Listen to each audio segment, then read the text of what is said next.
Bonjour tout le monde, mon prénom est Fabien. Aujourd'hui, je vais faire un enseignement sur la religiosité et sur la grâce, ou sur la grâce et la religiosité.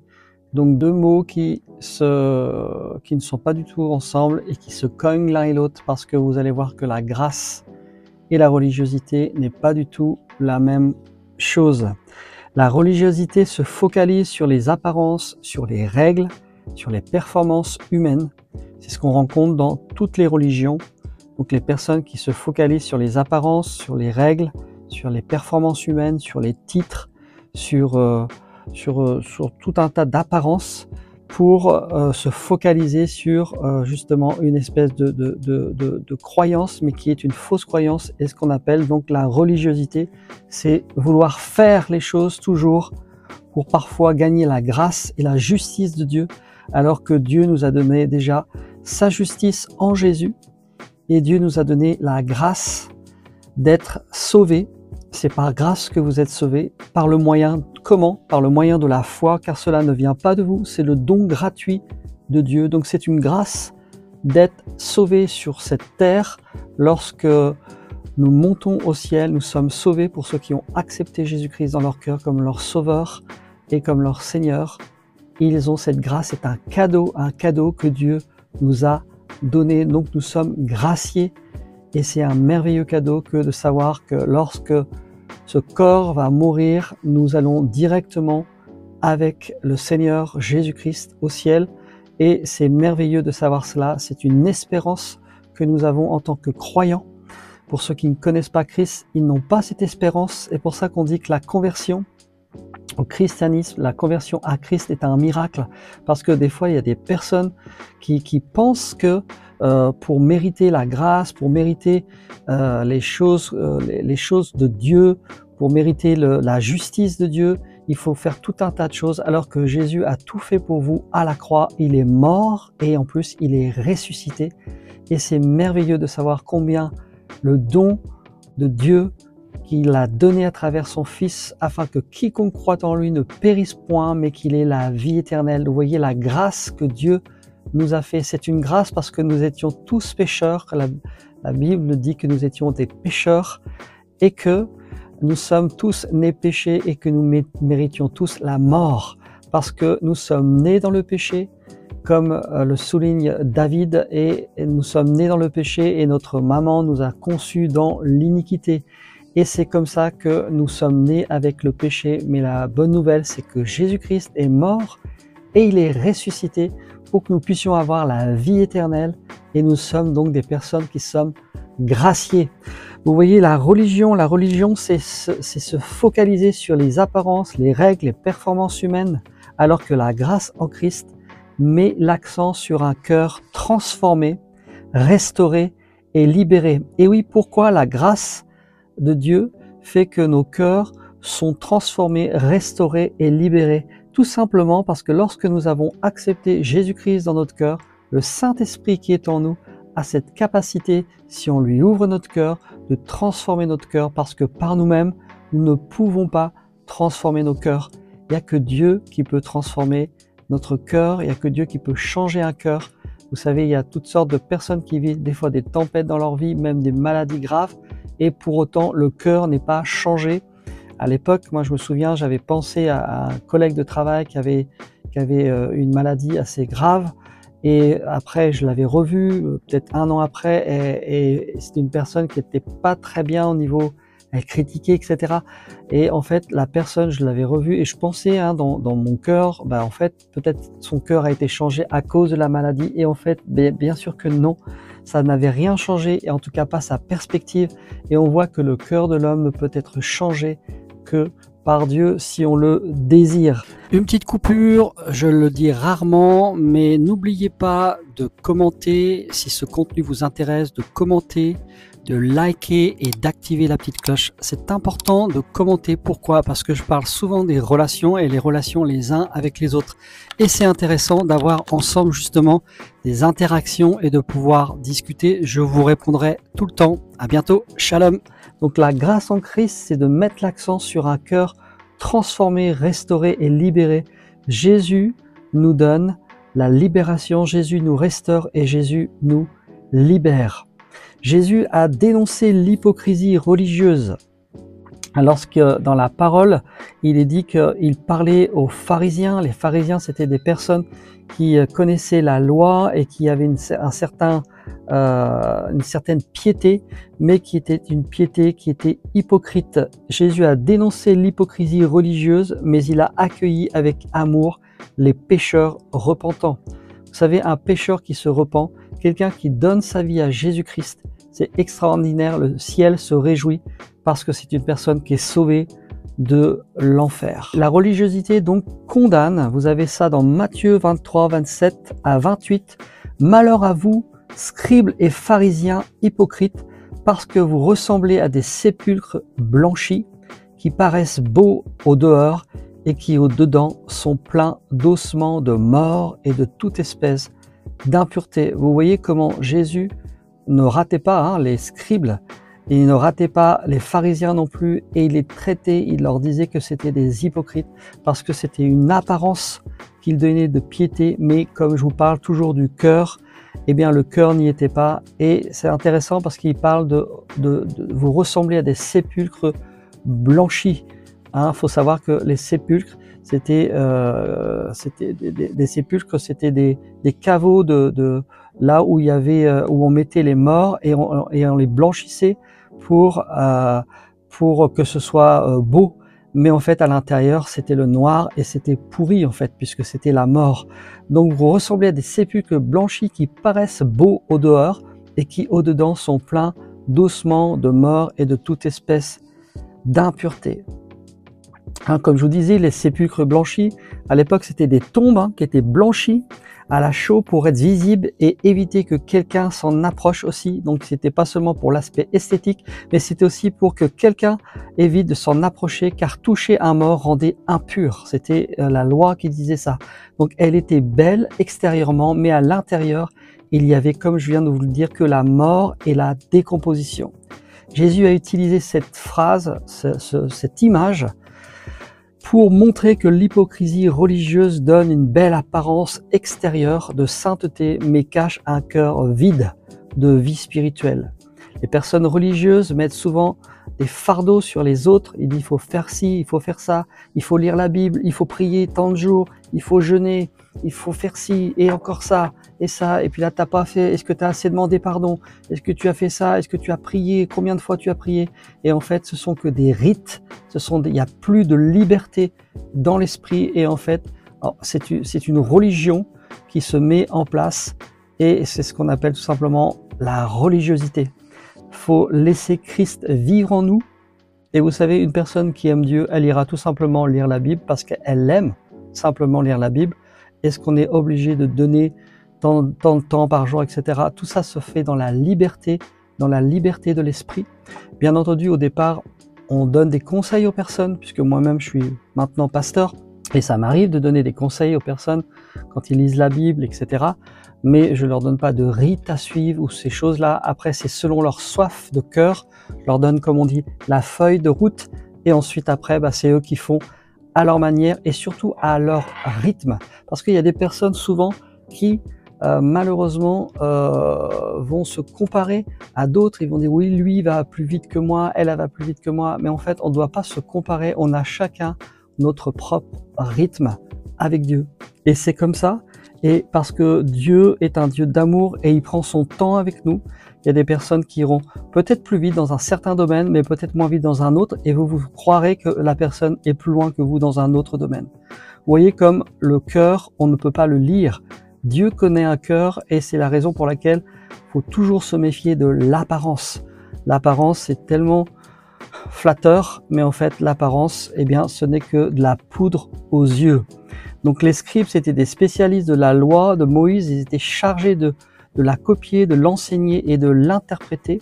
Leur mission initiale était précieuse, mais beaucoup sont tombés dans un légalisme rigide, ajoutant des traditions humaines.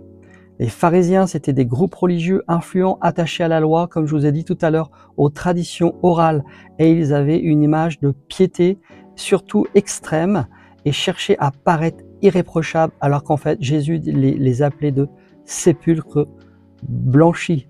Jésus ne s'attaquait pas à la loi elle-même, mais à l'hypocrisie et à la dureté de cœur qui se cache derrière ces pratiques. À l'inverse, la grâce et la justice de Dieu. Mais maintenant, vous avez ça dans Romains 3, 21-24. Mais maintenant, sans la loi est manifestée la justice de Dieu par la foi en Jésus-Christ. C'est dans notre foi en Jésus que nous sommes justifiés. C'est par la foi en Jésus que nous sommes justifiés. Nous sommes gratuitement justifiés par sa grâce, par le moyen de la rédemption qui est en Jésus-Christ.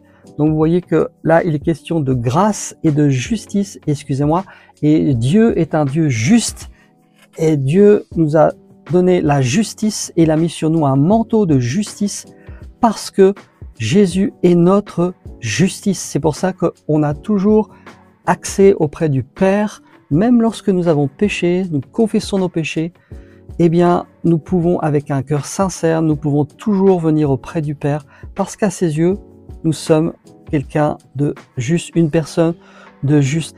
La justice de Dieu n'est pas le résultat de nos efforts personnels, religieux, mais elle est un don gratuit de Jésus. Jésus nous a non seulement donné la grâce d'être sauvés, c'est par la grâce que vous êtes sauvés, mais il nous a aussi donné la grâce d'être juste. C'est la raison pour laquelle on ne peut pas faire tout un tas de rituels, tout un tas de choses pour arriver à satisfaire le cœur de Dieu, puisque déjà toutes ces choses-là ont été faites en Jésus-Christ, parce qu'en Jésus-Christ, nous avons déjà la justice et nous sommes justifiés.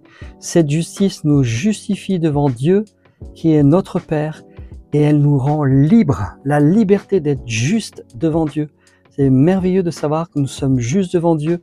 Nous péchons, on pêche en pensée ou autre, on pêche tous les jours, mais savoir que lorsque le Saint-Esprit qui est en nous nous montre certaines choses, notre conscience nous parle aussi, parce que le Saint-Esprit parle beaucoup par la conscience, eh bien le Saint-Esprit nous montre, et là vous avez tout simplement besoin de demander pardon au Seigneur, pas demander 1000 fois pardon, une fois pour toutes dans la journée, pour une ou plusieurs choses, qu'importe, mais aussitôt fait, de toute façon vous êtes déjà juste aux yeux de Dieu.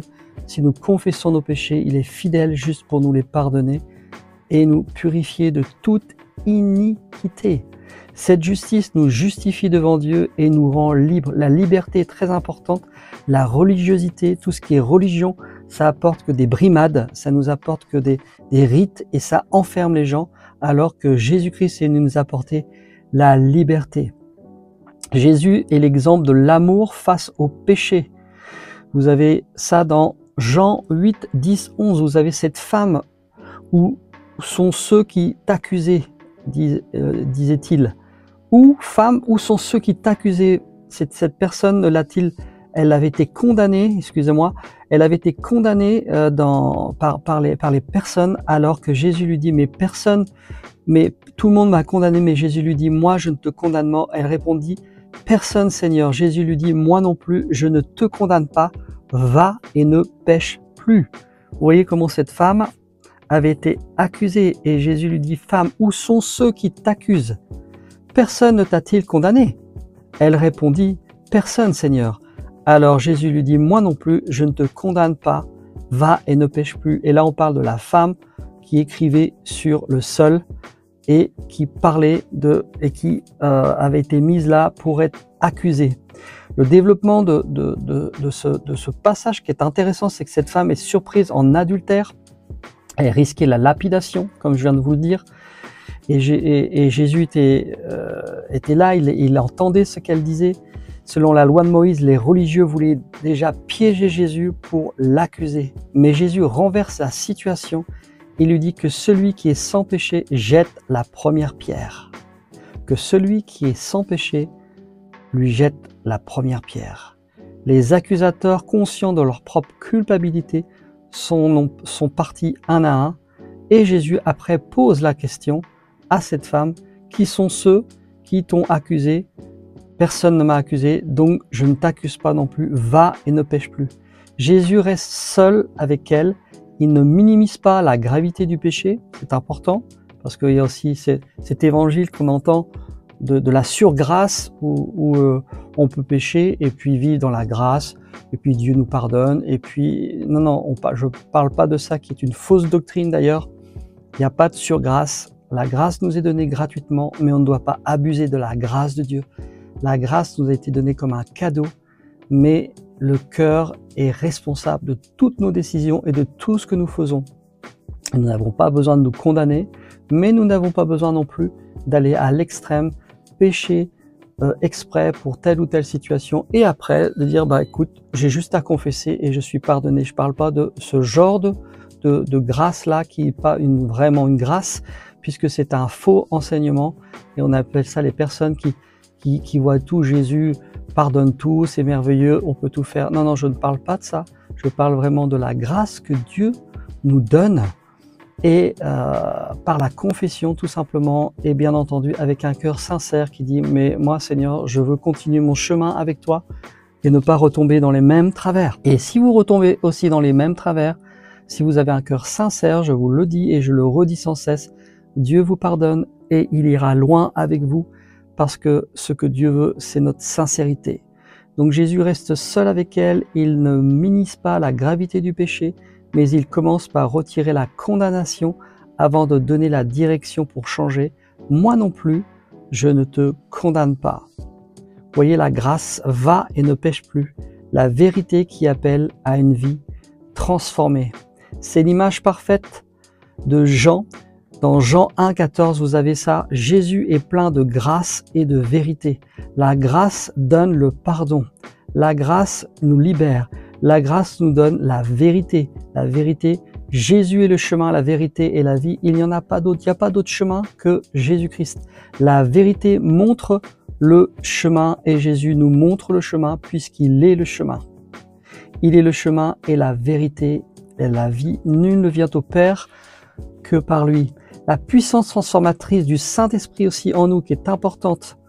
Lorsque la bonté de Dieu, notre Sauveur et son amour pour les hommes ont été manifestés, vous avez ça dans Tite chapitre 3 versets 4 à 5, il nous a sauvés non à cause de nos œuvres, voyez, et de notre justice que nous aurions faite. On n'est pas sauvés par nos œuvres, ce n'est point par les œuvres afin que personne ne se glorifie, mais c'est le don parfait de Dieu.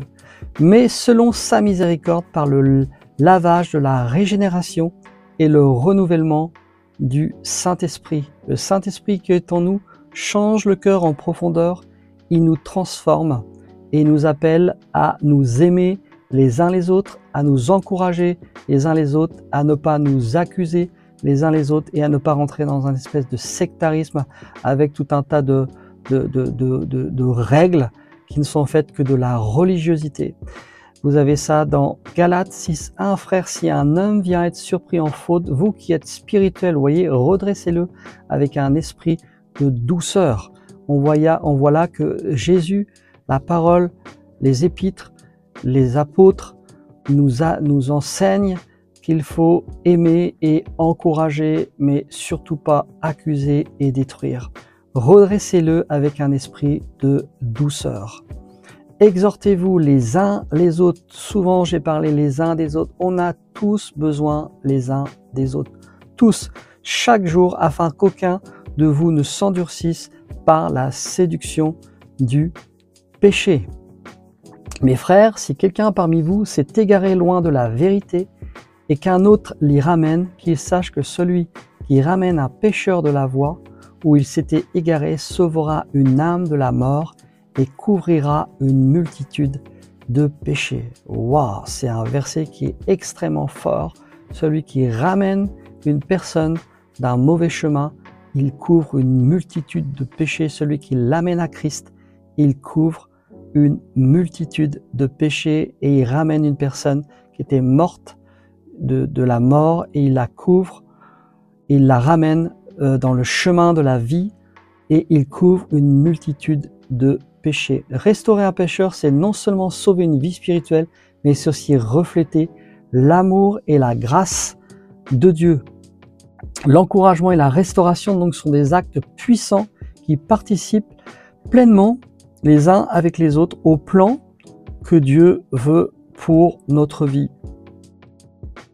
Ce que je peux vous dire sur cet enseignement, c'est que la religiosité, condamne, mais la grâce restaure. La justice en Christ est un cadeau reçu par la foi. L'amour et la puissance du Saint-Esprit donnent la force de vivre différemment. Vous voyez que c'est le Saint-Esprit en nous qui nous aide à vivre différemment. Si vous avez des soucis avec quelque péché qu'il soit, eh bien sachez que Jésus, qui est en nous par le Saint-Esprit qui vit en nous a cette capacité de nous transformer et parfois ça demande du temps. Comme Jésus, nous sommes appelés à parler la vérité avec amour et à offrir la main de la restauration. S'il y a une phrase qu'on pouvait retenir, s'il y a une phrase qu'on peut retenir dans cet enseignement, et je vais la répéter 2-3 fois parce qu'elle est très intéressante et elle parle au cœur. La grâce ne ferme pas les yeux sur le péché, c'est ce que je vous ai dit tout à l'heure. Elle ouvre les yeux sur la puissance de Dieu pour le vaincre. Je répète, la grâce ne ferme pas les yeux sur le péché. Elle ouvre les yeux sur la puissance de Dieu pour la vaincre. Je répète une 3e fois. La grâce ne ferme pas les yeux sur le péché.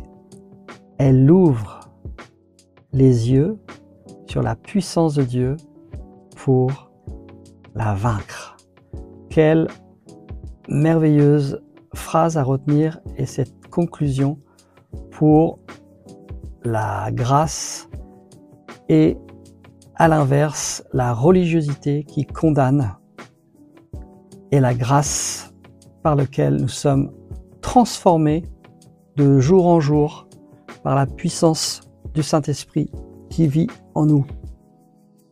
Seigneur, je te remercie pour mes frères et sœurs, je te rends grâce et je te bénis parce que nous sommes graciés de t'avoir comme notre Sauveur et notre Seigneur. Et ce n'est pas par nos œuvres que nous sommes sauvés, afin que personne ne se glorifie, mais c'est par grâce que tous mes frères et mes sœurs qui entendent ce message puissent savoir qu'ils sont graciés, qu'ils sont justifiés et qu'ils peuvent venir vers toi en toute liberté et qu'il n'y a aucune condamnation pour eux, aucune condamnation. Et que les règles, la religiosité condamne, mais la grâce par l'Esprit Saint qui vit en nous, nous libère et nous transforme de gloire en gloire vers notre image, vers ton image, vers l'image qui est Jésus-Christ dans nos cœurs, à l'image de Jésus-Christ dans nos cœurs. Je te remercie Seigneur pour mes frères et sœurs, je les bénis en ton nom. Ce message est aussi bien pour eux que pour moi-même, comme je le dis toujours. Merci Seigneur, au nom de Jésus, que Dieu vous bénisse. Shalom, shalom. Fabien, soyez bénis dans vos maisons. Shalom, Fabien.